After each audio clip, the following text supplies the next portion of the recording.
찾으셨으면 우리 한 목소리로 함께 합독하도록 하겠습니다.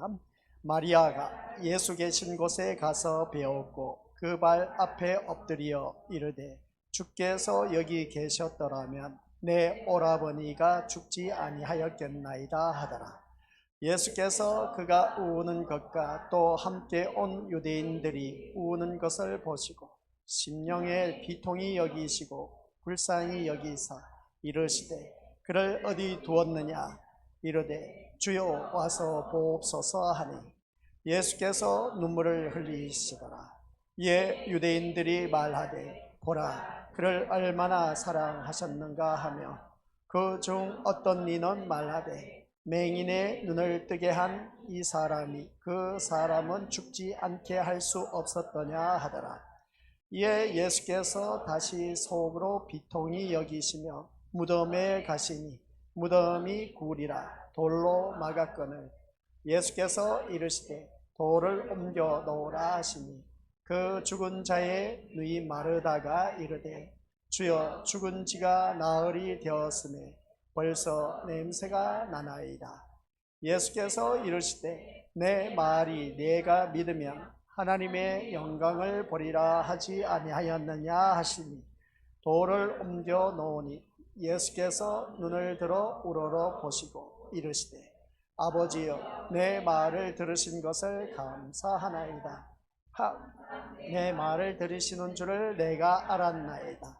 그러나 이 말씀하옵는 것은 둘러선 무리를 위함이니 곧 아버지께서 나를 보내신 것을 그들로 믿게 하려 함이니이다.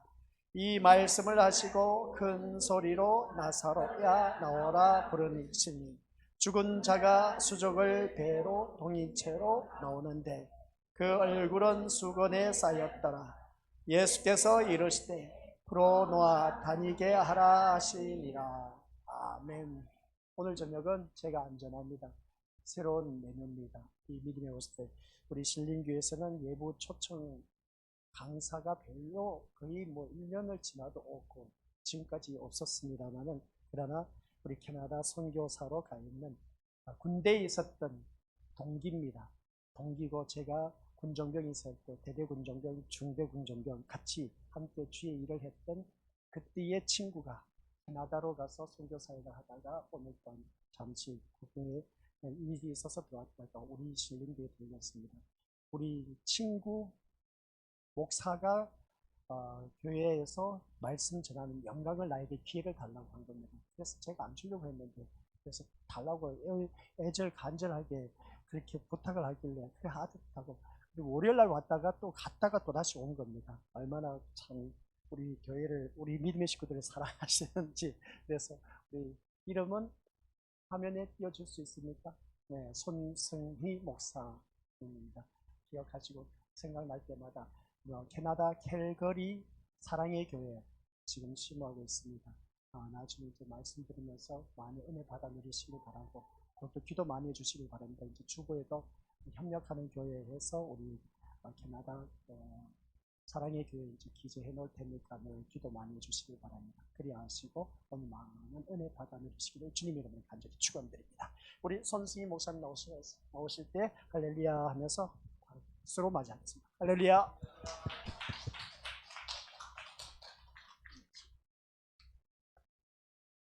반갑습니다. 제가 오늘 분당에서 지금 내려왔는데 내일 출국입니다. 내일 출국이고 사실은 오늘 저녁에 제 가족이 이제 제가 출국을 하기 때문에 저녁은 가족 모임이 되어야 되지 않겠어요? 같이 식사하는 그런 약속이 있는데 제가 그 가족 모임을 취소하고 분당에서 여기까지 왔습니다. 사례금 준다고 해서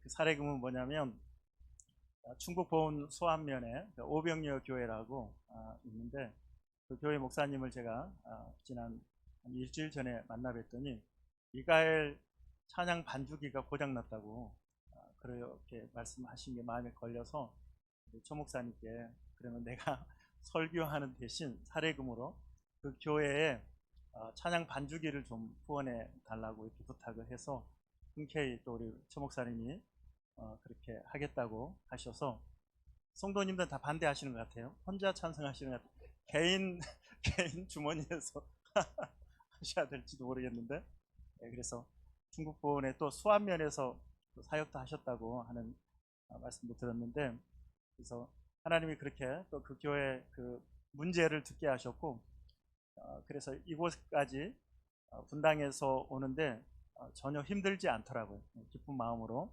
우리 친구 목사님 만나고, 또 여러분, 제가 7년 전에 이 자리에 섰었는데 혹시 저를 기억하시는 분 계세요? 7년 전. 다 바뀌었어요. 7년 전에 제가 왔었고, 오늘 여러분 너무 뵙고 싶어서 이렇게 내일 출국인데도 여기에서 바로 인천공항으로 해서 가려고 왔습니다. 오늘 부족한 저를 통해서 여러분에게 하나님께서 생명의 말씀을, 저는 여러분에게 물 같은 말씀을 전하지만 우리 예수님이 극상품 포도주로 바꾸어서 여러분 듣게 하실 줄로 믿습니다. 여러분의 영혼을 소성케 하는 은혜가 있을 줄로 믿습니다. 오늘 말씀의 제목은 다시 예수 앞에입니다. 한번 따라할까요? 다시 예수 앞에. 다시 예수 앞에. 제가 여러분도 유튜브를 많이 보실 텐데, 최근에 제가 유튜브를 하나 보면서 아주 충격을 받은 것은 한 신부님, 신부가 강연을 하는데 굉장히 인기가 있더라고요. 조회수가 뭐 50만, 100만 이렇게 되는 황모 신부인데, 이분이 뭐 평소에 제가 이렇게 흘려 들으면서 들었던 내용은 굉장히 상식적이고 또 삶에 도움이 되는 유익한 말을 한다, 이렇게 제가 이해하고 있었는데, 어느 날 이분이 하시는 말씀이 뭐냐면 예수만 믿으면 구원 받는다가 아니다 라고 하는 거예요. 교회 밖에도 구원이 있다. 석가모니 불교를 믿어도 구원을 받는다. 이슬람, 알라를 믿어도 구원 받는다. 그리고 다른 샤머니즘, 비나이다 정한수 떠놓고 기도해도 구원 받는다. 이 말을 천주교 신부가 했다니까요. 안 놀라시네요? 당연히 그런 줄 아세요? 천주교 신부가 세상에, 그래도 교회라고 할 수 있는 이 천주교 신부가 또 아주 유명한 영향력 있는 분이 그런 이야기를 하는 것을 보고, 혹시 다른 사람이 악의적으로 편집을 해서 이렇게 영상을 조작해서 만들었나, 제가 이렇게 찾아보니까 다른 성경 공부하는 그런 강연에서도 똑같은 이야기를 하는 거예요. 충격 아닙니까?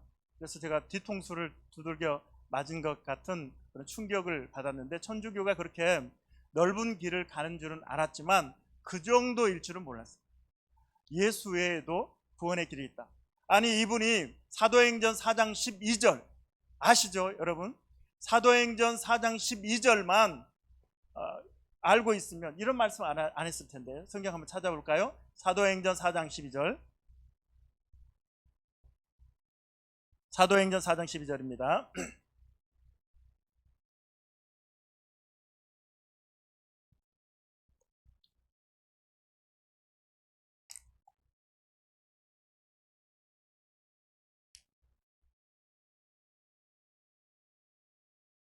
다 찾으셨으면 함께 봉독합니다.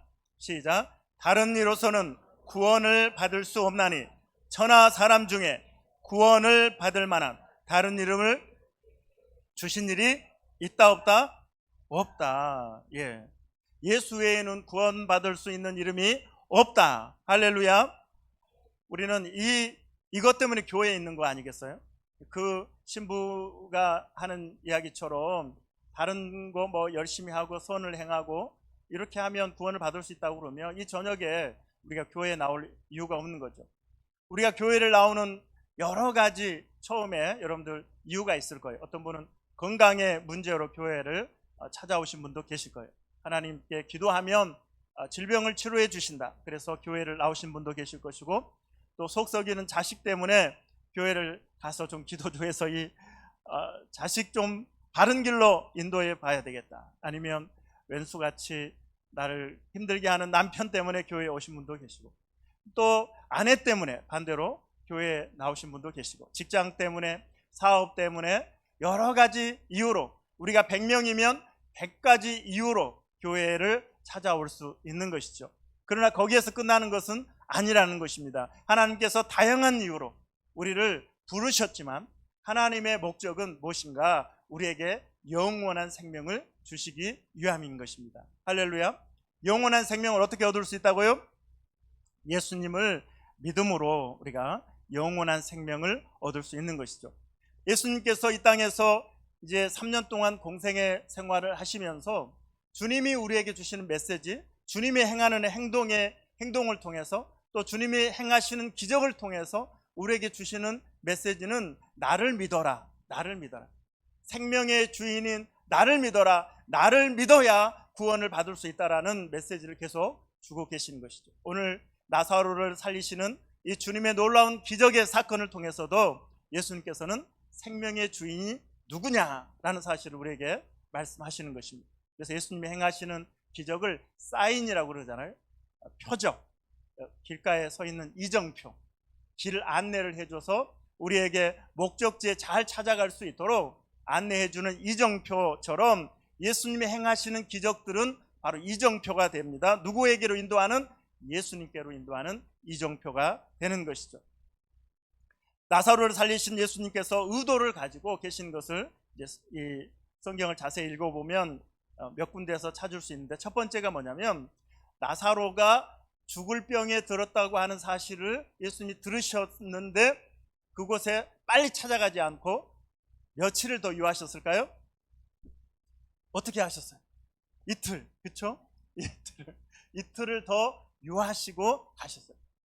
예수님은 나사로와 아주 친한, 저하고 천 목사님처럼 이렇게 친하신지 잘 모르겠는데 친한 관계였어요. 그래서 예루살렘에서 사역하시다가 힘이 들고 또 저녁이 되면 이 나사로의 집에 와서 쉬고, 그렇게 또 식사도 하시고 그렇게 하셨거든요. 그러면 나사로를 사랑하셨기 때문에 나사로가 병들었다는 소식을 들었다면 빨리 달려와서 나사로를 치료해 주셔야 하는데 이틀을 더 유하셨습니다. 그렇게 해서 결과가 어떻게 됐습니까? 나사로가 죽었습니다. 그리고 예수님께서 오셨을 때는 나사로가 죽은 지 며칠 됐을까요? 와, 여러분 대단하시네. 4일이나 되었어요. 그리고 이미 무덤 안에 있고 몸은, 시신은 썩어가면서 냄새가 나는 그런 상태에 있었습니다. 예수님께서는 일찍 오실 수도 있지만 이틀을 유하시면서 나사로가 죽은 후에 찾아오셨다고 할 때 예수님의 의도가 있다라고 하는 것을 알 수가 있습니다.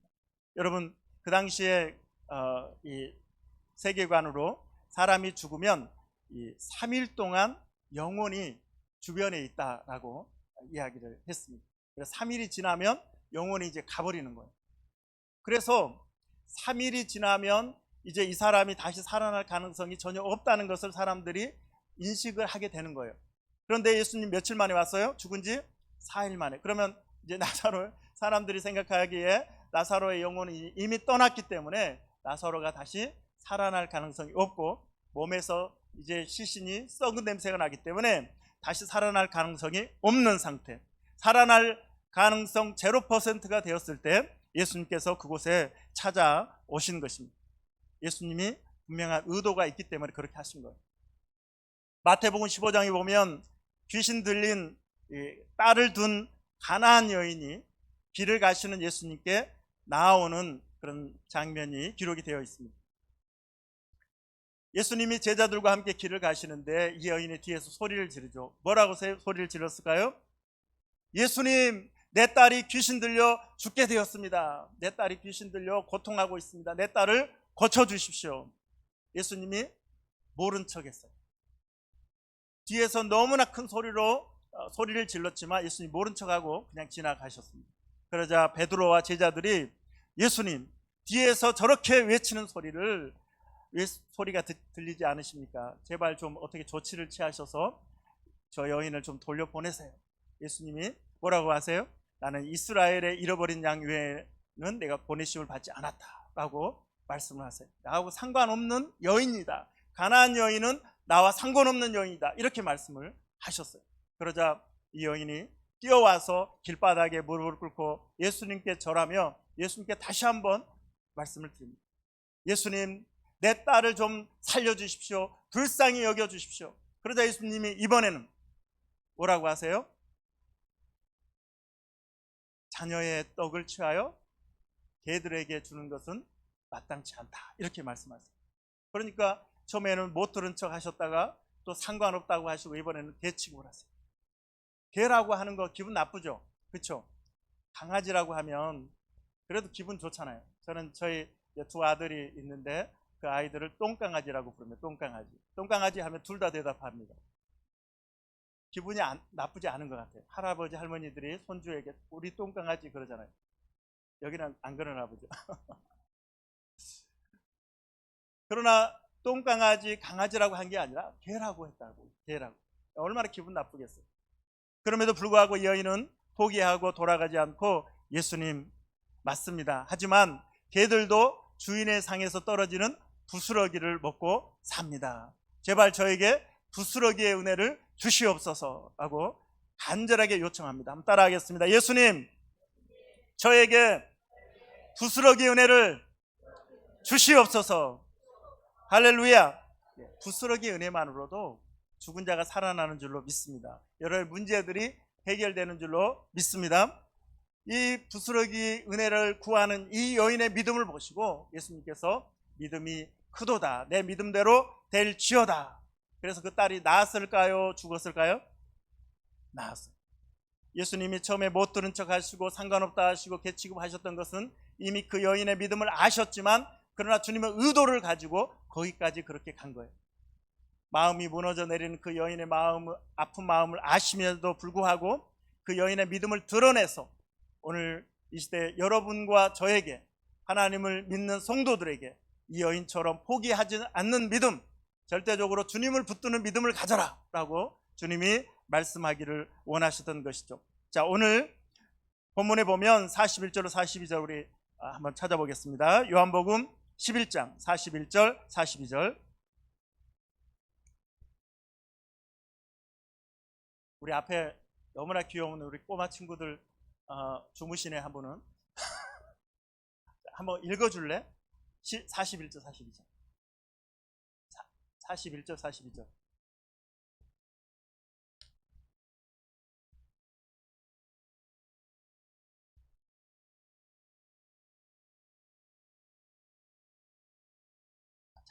찾았어요?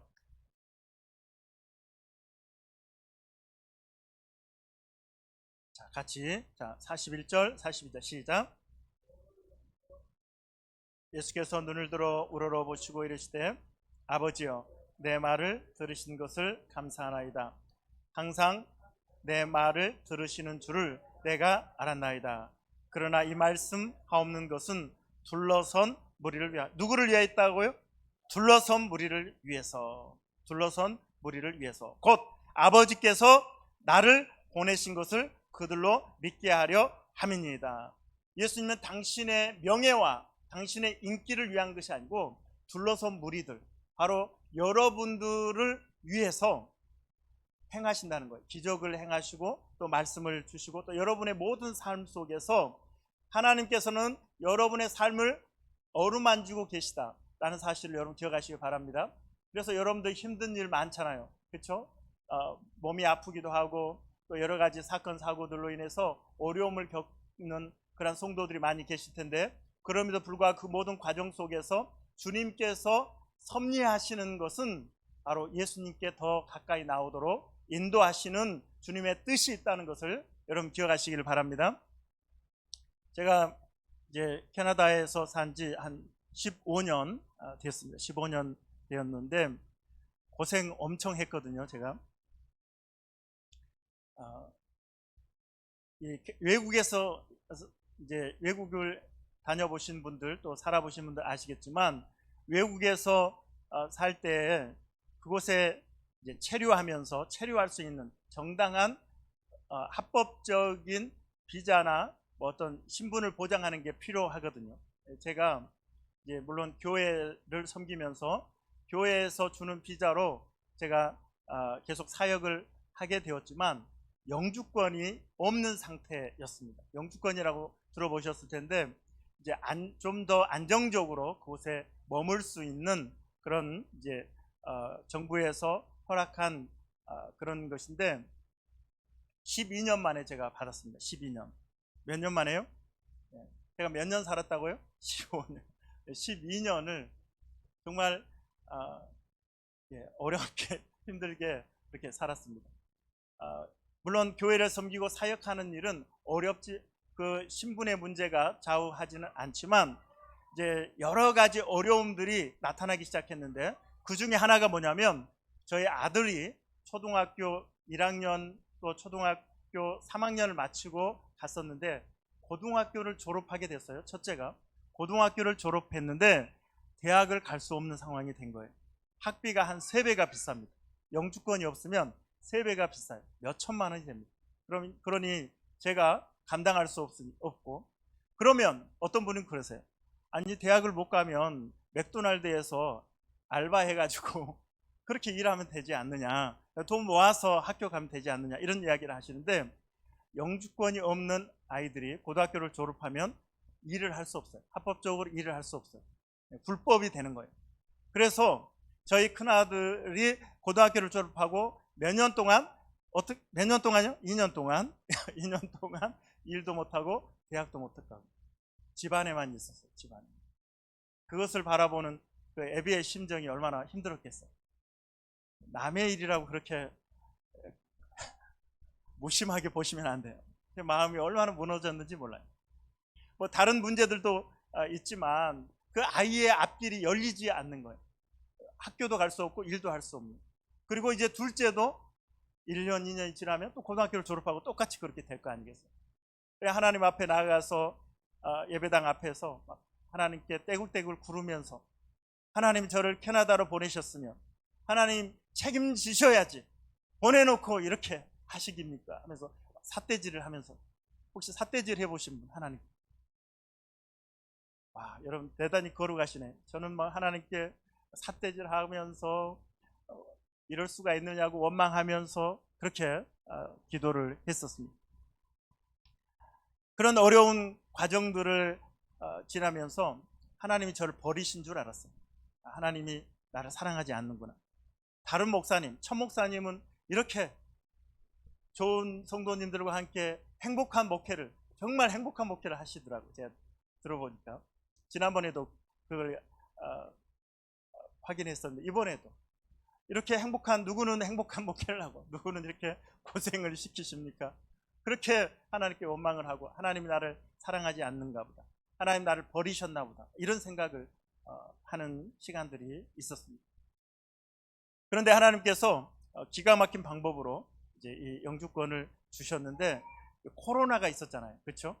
바로 그 시기가 코로나가 이제 온 세상을 어지럽힐 때 아마 이 이민국 이 직원들이 정신이 좀 이상해졌나 봐요. 코로나에 걸렸는지 제 이 영주권 신청 서류에 승인 사인을 하게 됐습니다. 할렐루야. 그래서 이제 12년 만에 영주권을 받게 되고 이 아이들이 대학을 가게 되었고, 그래서 첫째는 이제 졸업을 하고 둘째는 이제 3학년에 다니고 있습니다. 이런 과정을 통해서 제가 돌아보니까 매일 가정 예배를 드렸더라고요. 기도 안 하면 안 되니까, 하나님의 은혜가 아니면 안 되니까 매일 기도하는 거예요. 우리 아이들과 함께 하나님 우리 가정을 불쌍히 여겨 주시옵소서, 그렇게 기도하는 시간이었습니다. 그러니까 돌아보니까 그런 어려움을 통해서 제가 집중할 수 있는 분은 누구예요? 하나님, 바로 예수님. 그분이 아니면 소망이 없기 때문에 그 어려운 과정 속에서 오직 예수님을, 오직 하나님을 바라볼 수 있도록 하나님의 의도가 거기에 있었다는 것을 깨닫게 되었습니다. 뿐만 아니라 외국에 살면 계속 이 문제가 있거든요. 성도들이 모두가.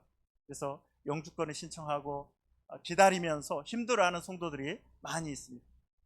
저에게 상담을 해오기도 하고, 목사님 신청한 지 3년이 되었는데 아직 영주권을 못 받았습니다. 목사님 저는 한 4년 되었는데 아직도 소식이 없습니다. 그렇게 저에게 상담을 해와요. 제가 뭐라고 그런다고요? 나는 12년 걸렸습니다. 그러면 이제 끝나요. 고민이 해결돼. 나는 아직 많이 남았네요. 조금 더 기다리면 되겠네요. 기도하며 하나님의 은혜를 구하며 좀 더 기다리겠습니다. 이렇게 되는 거예요. 그리고 후배 목사님들도 제가 이 길을 지나오니까 그분들도 뒤따라오면서 영주권을 이렇게 받게 되었습니다. 할렐루야. 하나님께서 저를 그렇게 쓰셨습니다. 돌아보니 저에게는 죽을 만큼 힘든 과정이었는데 그 일을 통해서 하나님이 일하고 계시다는 것을 깨닫게 되었습니다. 할렐루야. 오늘 예수님께서 나사로의 무덤에 이렇게 왔을 때 이미 죽은 지 사일이 되었고 육체가 시신이 썩어서 냄새 나는 상황에 이르렀을 때 예수님 오신 이유가 있어요. 그렇죠? 나사로를 살리기 위해서. 할렐루야. 나사로를 살리기 위해서 예수님이 오셨다라고 하는 것입니다. 그래서 예수님께서 이제 장례식에 많은 사람들이 이렇게 모였을 때 예수님께 다 주목하잖아요. 무덤에 서 계시니까 둘러선 무리를 위한다고 42절에 말씀하고 있잖아요. 그렇죠? 둘러서 무리들이 예수님 다 둘러서 예수님을 보고 있을 때 예수님 뭐라고 하세요?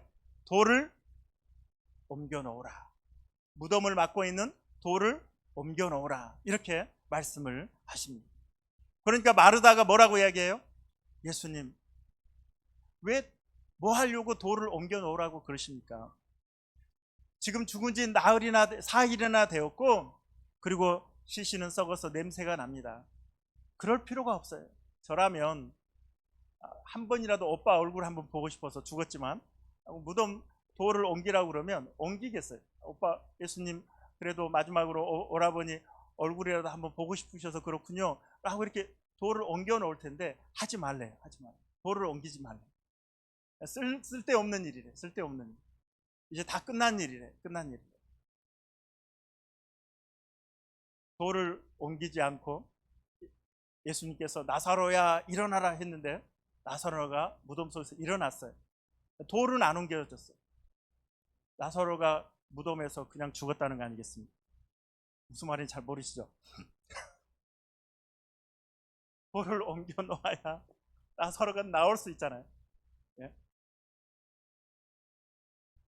우리가 인생을 살아가면서 이 마르다처럼 하나님이 예수님이 우리에게 말씀하시는데 우리의 이성과 우리의 지식과 우리의 경험으로 그건 아닙니다. 안 됩니다. 라고 막는 경우가 많다는 거예요. 이미 끝났어요. 죽은 지 4일이나 되었고 시신은 썩어서 냄새가 나니까 이거는 아무런 가능성이 없는 거예요. 우리가 우리 남편을 바라보고 우리 아내를 바라보고 우리 자식을 바라보고 또한 내 몸을 바라보고 또 나의 환경을 바라보면서 우리가 하나님의 말씀을 듣지만 그럼에도 불구하고 하나님의 음성에 순종하기보다는 내 기준, 내 지식, 내 경험, 그렇죠? 내가 갖고 있는 전공을 가지고 하나님의 역사를 방해할 수 있다는 것을 여러분 우리는 이제 기억을 해야 하는 것이죠.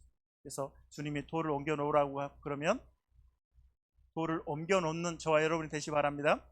그래서 예수님께서 나사로야 일어나라 라고 하시니까 나사로가 살아나잖아요. 한번 따라하겠습니다. 돌을 옮기는 것은 내가 하는 일이고 나사로를 살리는 일은 예수님이 하시는 일이다. 예. 돌을 옮기는 건 우리가 할 수 있는 일이에요. 그러나 죽은 자를 살리는 것은 예수님이 하시는 일인 것입니다. 저도 12년 동안 여러분 12년 동안 작은 세월이 아니거든요. 그 땅에서 외국 땅에서 살아가는 그 어려운 상황들을 겪으면서 그래도 감사하게도 교회를 섬기고 하나님께 기도하며 하나님의 은혜를 구하는 그럼 제가 할 수 있는 일은 그거예요. 그렇죠? 제가 할 수 있는 일은 기도하는 일이고 성도들을 섬기는 일이고 교회를 섬기는 일이고 예배를 드리는 일이고 그냥 묵묵히 그렇게 했어요. 그것은 불법 체류자도 할 수 있는 일이고 그것은 취업 비자가만 있는 사람도 할 수 있는 일이고 그것은 영주권이 있는 사람도 할 수 있는 일이고 그것은 시민권이 있는 사람도 할 수 있는 일이고 모두가 할 수 있는 일, 기도하는 일, 예배하는 일, 교회를 섬기는 일. 우리가 묵묵히 나에게 지금 현실에 어려운 문제가 있습니다. 자녀의 어려운 문제, 남편의 문제, 또한 내 건강의 문제, 내 주변에 엄청난 우리 가정에 어려운 문제들이 있을 때, 그러나 우리가 할 수 있는 건 하나님을 바라보는 거예요. 그렇죠? 하나님을 바라보고 기도하는 건 할 수 있잖아요. 그렇죠? 예배드리는 7년 전에 저 보셨잖아요. 그렇죠? 보셨죠? 왜 모른 척 하셔요? 이렇게 앉아 계시니까 계속 우리 눈이 마주쳤던 기억이 7년 전 아련히 아니세요? 안 계셨어요? 잘 모르세요? 7년 전에 계셨어요, 목사님? 그렇죠. 서운합니다. 예. 이렇게 하나님이 저를 모른 척 하셨다니까요. 얼마나 힘들어요. 그래도 하나님의 뜻이 있겠지. 하나님이 이루실 거예요. 하나님이 하실 수 있어. 하나님은 살릴 거예요. 하나님을 회복시킬 거예요. 그러면서 묵묵히 믿음의 길을 걸어가고 기도하고 예배드리는 일을 쉬지 않는 거예요. 이 가나안 여인처럼 포기하지 않고 주님께 막 달려가는 거예요. 주님께 안기는 거예요. 주님이 이제 때가 되었다라고 하실 때가 있는 거예요. 할렐루야. 우리 주님께서 나사로를 이렇게 살리시면서 우리에게 주시는 메시지가 그거예요. 우리가 볼 때 소망이 없다고 생각되는 사람들이 있잖아요. 그렇죠? 우리 자식을 보면서도 우리 부모님들의 기대감에 미치지 못하는 자식을 보면서 실망하고, 속썩이는 왼수 같은 남편을 보면서 이 인간은 천국 갈 수 없어, 이렇게 생각할 수도 있고. 여러분들 부부관계가 굉장히 좋으시네요. 얼굴 보니까 제가 이렇게 이야기하면 굉장히 좋아하긴 하던데, 다른 교회요, 저기 캘거리에는 그러더라고요. 여러분 남편이 지옥 가면 안 되잖아요. 그렇죠? 근데 이 왼수 하면서 이렇게 살고, 그러면 남편들도 그래요. 속으로. 입으로 하면 큰일 나니까 속으로. 그러면서 소망이 없다. 우리 가정에 또 여러 가지 어려움이 있을 때, 우리의 현실 속에 어려움이 있을 때, 또 교회에도 그런 분들 계시잖아요. 교회에도 여기는 안 계실 텐데 캐나다는 꼭 그런 분이 계셔요. 목사님, 저 성도가 교회에 오면 저는 이 교회 떠나겠습니다, 이런 분도 계시고, 꼴보기 막 싫다고. 그렇죠? 회비는 안 내고 많이 먹는 사람 있잖아요. 회비는 안 내는데 많이 먹어. 그리고 갈 때는 또 많이 챙겨가. 이런 교회에 막 이런 분들 계시잖아요. 그렇죠? 그러면 제가 보기에도 좀 답답한 그런 모습이긴 해요. 그렇죠?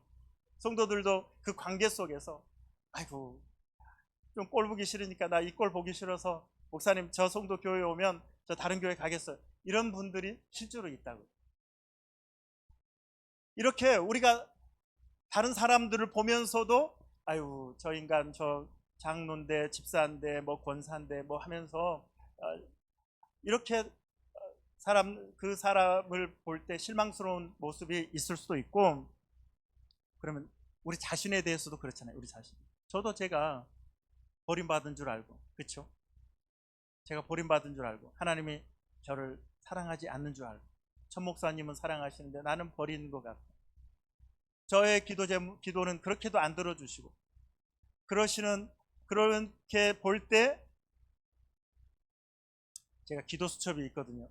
기도실에 기도 수첩을 놓고 이렇게 올려놓고 계속 기도 수첩을 적는데, 제가 비자도 막 거절당할 때도 있고, 영주권을 신청했는데 거절당하고, 제가 이래봬도 이렇게 거절당한 사람이거든요. 그리고 결정적으로 캐나다를 떠나라는 추방 레터를 받았어요. 90일 이내에 캐나다를 떠나라, 안 그러면 경찰이 너네 집에 갈 것이다, 이 편지를 제가 받았어요. 이걸 아내에게 이야기할 수도 없고, 걱정할까 봐 누구한테 이야기 못해. 성도들에게 이야기하면 성도들이 다 교회를 떠날 것 같아요. 이야기도 못해. 제가 기도 수첩에 뭐라고 적었는 줄 아세요? 죽고 싶다, 이렇게 적었어요. 죽고 싶다. 비밀의 방에, 제 기도실에 기도 수첩이 놓여 있고, 제가 거기에 정말 죽고 싶었어요. 그리고 그렇게 적었어요. 죽고 싶다. 그런데 청소하다가 제 아내가 그걸 봤어요. 제 아내가 제 기도 수첩을 이렇게 보고는 엄청 혼났습니다. 이거 재미없는 상황이에요, 이거? 심각한 거죠, 제가. 예. 그런 제가 정말 죽고 싶다고 생각했던 순간들도 많이 있었어요. 죽고 싶다. 이대로 끝났으면 좋겠다. 내일 아침에 안 왔으면 좋겠다. 그리고 하늘이 노래지는 것도 봤어요. 하늘이 노래지네? 여러분 혹시 보셨어요? 하늘이 노래지네. 말만 들었는데 실제로 하늘이 노래지는 것도 봤어요. 그런 상황들을 이렇게 지나오는 제 자신 보니까 한심하죠. 성도들이 여러분들이 저를 보듯이 이렇게 째려보는 거예요. 뭐 믿음이 없는 목사, 실력 없는 목사, 능력 없는 목사, 하나님이 사랑하지 않는 목사, 뭐 이렇게 자격지심이, 그렇죠? 성도들은 그렇게 생각하지 않겠지만 제가 그렇게 느끼는 거예요. 목회하기 얼마나 부담스럽겠어요. 단에 서서 설교하는 게 얼마나 힘들겠어요. 추방 레터를 저만 가지고 제 품에만 90일 내에 캐나다를 떠나라, 이런 편지 나만 가지고 성도들에게도 이야기할 수도 없고, 정말 나는 버린 사람, 버려진 사람, 소망이 없는 사람, 이런 사람이라고 스스로 생각을 했습니다. 그런데 여러분, 오늘 예수님께서 죽은 지 사흘이나 되고 그리고 썩은 냄새 나는 나사로를 살리시면서 우리에게 주시는 메시지는, 그래도 너도 괜찮아라고 말씀하고 있는 거예요. 교회에서 깍쟁이 짓하고 음식도 이렇게 봉사 안 하면서 많이 드시고 뭐 남으면 많이 챙겨가고 이런 분도 주님이 괜찮아 라고 말씀하고 있는 거예요. 왼수 같은 남편, 정말 죽어버렸으면 좋겠는데 라고 생각하는 그 남편도 예수님이 괜찮아 라고 말씀하고 있는 거예요. 아내를, 그리고 저처럼 버림받은 것 같이 느끼는 그런 상황 속에 있는 소망 없는 저 같은 사람, 내 스스로 절망하고 낙심하는 나에게 주님이 라사로를 살리시면서 괜찮아, 너 괜찮아. 그래서 내가 있는 거예요. 그래서 내가 십자가에 죽었고 내가 다시 부활한 거예요. 내가 너에게 부활의 소망을 주노라 라고 주님 말씀하시는 것입니다. 우리 옆 사람에게, 우리 친구들도 옆 사람에게 너도 괜찮대 라고 인사해요. 당신도 괜찮답니다. 네, 당신도 괜찮답니다. 당신도 괜찮답니다. 그 옆 사람이 깍쟁이죠. 주방 봉사 안 하면서 많이 드시고 돌아갈 때는 많이 챙겨가고 이런, 그래도 괜찮다. 괜찮대. 주님이 괜찮다고 하면 되는 거지 뭐. 할렐루야. 네, 주님이 괜찮대. 그리고 여러분 한번 스스로 이렇게 여러분을 한번 안아보세요. 버림받은 것 같고 나는 아무도 기대하지 않는 그런 초라한 내 모습. 그러나 예수님이 지금 너 괜찮아 라고 말씀하십니다. 나도 괜찮대. 한번 이렇게 토닥거려 주세요. 나도 괜찮대. 여러분 괜찮대. 이 세상에 예수님 앞에 안 괜찮은 사람은 아무도 없어요. 우리가 안 괜찮은 거지. 그렇죠? 교회 다니면 윤리적, 도덕적 기준이 너무 높아져요. 성경에 대한 지식이 너무 많아져가지고 판단은 너무 잘해. 다른 사람의 눈에 티는 보고 내 눈에 있는 들보는 보지 못한 채 계속 상대방을 판단하는 우리 그리스도인들의 모습을 보게 되는데, 우리 주님은 계속해서 여러분이 바라보는 그 영혼을 바라보며 내가 그 영혼을 위해 내가 십자가에 달려 죽었고 내가 다시 살았다. 내가 누구에게든 나를 믿는 자는 내가 부활의 소망을 주기 위해서 내가 다시 살아났다고 말씀하십니다. 내가 나사로를 살리는 것, 그 주님이 그 의도가 무엇이냐? 누구든지 괜찮다고 말씀하십니다. 누구든지 괜찮다. 그러므로 이제는 내 기준, 내 생각, 내 감정, 내 경험, 그것을 내려놓고 주님 말씀하시면 돌을 굴려보시기 바랍니다. 돌을 굴려보시기. 한번 주님 기대해 볼게요. 제 남편 괜찮다고요? 한번 기대해 볼게요. 돌을 굴려볼게요. 제 아이들 괜찮다고요? 제가 돌을 굴려볼게요. 저 괜찮다고요? 저 깍쟁인데 괜찮다고요? 제가 돌을 굴려볼게요. 그래서 주님을 바라보면서, 주님이 겟세마네 동산에서, 우리 아까 집사님 기도하실 때 겟세마네 동산에 우리 예수님의 모습을 말씀하셨는데, 예수님이 겟세마네 동산에서 기도하시면서 우리에게 뭐라고 하세요? 베드로가 자니까, 제자들이 자니까 1시간도 나하고 같이 깨어 있을 수 없더냐라고 하시잖아요. 1시간. 저는 이거 얼마나 감사한지 몰라요. 너 5시간도 나와 깨어 있을 수 없더냐 했으면, 우리 처 목사님 5시간 괜찮죠? 저는 1시간. 너는 10시간도 깨어 있을 수 없더냐라고 하지 않고 1시간. 그래서 매일매일 1시간씩 주님 앞에 한번 나아가 보시고, 기도하시고, 말씀 읽으시고, 묵상하시면서 1시간, 그러면 주님이 말씀하실 거예요.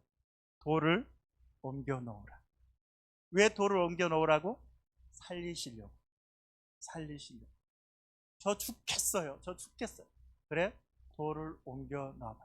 내가 살릴 거야. 나 살릴 수 있어. 할렐루야. 주님 앞에 1시간씩 머물러 계시면서 주님의 음성을 듣고 내 기준과 달라도 순종하심으로 돌을 굴려서 여러분의 삶에 주님이 역사하심으로 살아나는 역사가 있기를 주님의 이름으로 축원합니다. 이 시간에 기도하겠습니다. 하나님 감사합니다. 하나님, 우리의 부르심 모습 속에는 다양한 모습이 있지만, 그러나 하나님의 분명한 의도는 우리에게 영원한 생명을 주시기 위해서, 오직 예수 그리스도를 통해서 영원한 생명을 주시기 위해서 우리를 이 자리에 불러주신 줄로 믿습니다. 하나님, 우리가 주님 앞에서 안 되는 것은 없습니다. 하나님, 괜찮지 않은 것은 없습니다. 주님은 나사로를 살리시면서, 주님은 죽은 가운데 부활하심으로 우리에게 말씀하십니다. 괜찮아, 내가 살릴 거야. 하나님, 오늘 우리 신림교회 모든 성도님들이 이 메시지를 들으며 매일매일 1시간씩 주님 앞에 머물러 주님의 음성을 듣고 생명력 있는, 주님이 살리는 놀라운 은혜를 누리며 천국을 향하여 나아가는 모든 성도들이 되어지게 하여 주시옵소서. 감사드리며 예수님의 이름으로 기도하옵나이다. 아멘.